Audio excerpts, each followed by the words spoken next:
Here we are at Dave's Hot Rod Garage. This is our 1968 Dart. I've had this car for about 15 years. Bought it from a guy in Oklahoma who started to build a bracket racer. Never finished the car. So it came here, I took it apart, started working on it. Life gets in the way, you know, had kids and working on house projects, so never got it built. So we're gonna attempt to get it done. I always wanted to build a Hemi clone, so the madness begins. As you can see, there isn't much in the engine compartment.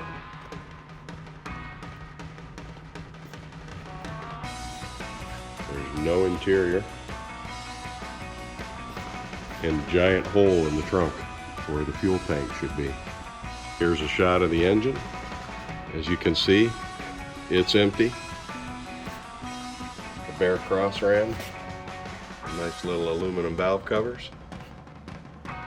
This is the only assembled piece we have for the drivetrain on the Hemi Dart. One Dana 60. The only thing we have to change on this is the backing plates, as we're going to size it down to 10-inch brakes instead of the 11s. As an unfinished car, previous drag racer, it had a lot of holes in the engine compartment, so you can see here. I filled one in there.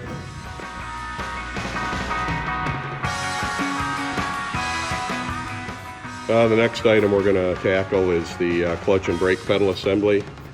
This is one I picked up at a swap meet for the car, but it's a little on the rough side. So we're going to take the one out of the car that was for an automatic. Here's the automatic brake pedal. And this is my conglomeration of pieces. I've cleaned the stuff up, made sure the fitment is going to be okay, because you have to move the push rod and the master cylinder over about an inch or so to fit a Hemi in the car. So this is the piece that came out of the car that was in good shape. It didn't have this little cross brace on here, so I fabricated that and welded it on yesterday. And now I'm cleaning up the bushings and getting ready to assemble it.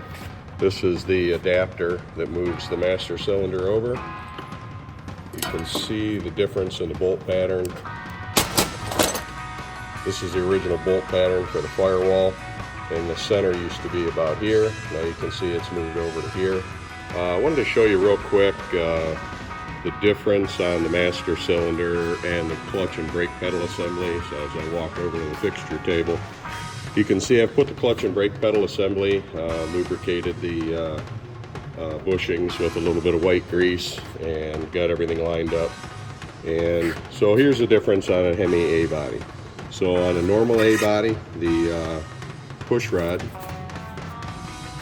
for the brake master cylinder normally mounts here. And as you can see, it comes through the center of the opening in the firewall. So for a 426 Hemi, that'll be in the way. The master cylinder will actually crash into the valve cover.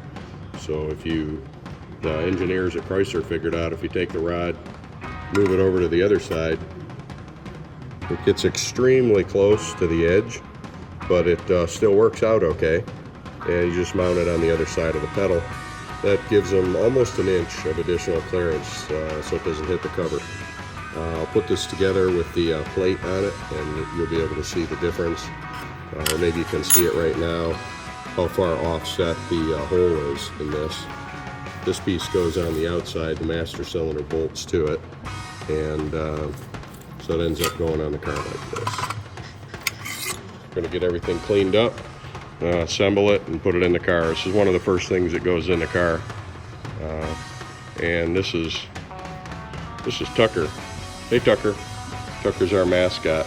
He's going to be the superintendent on the job. He's our crew chief.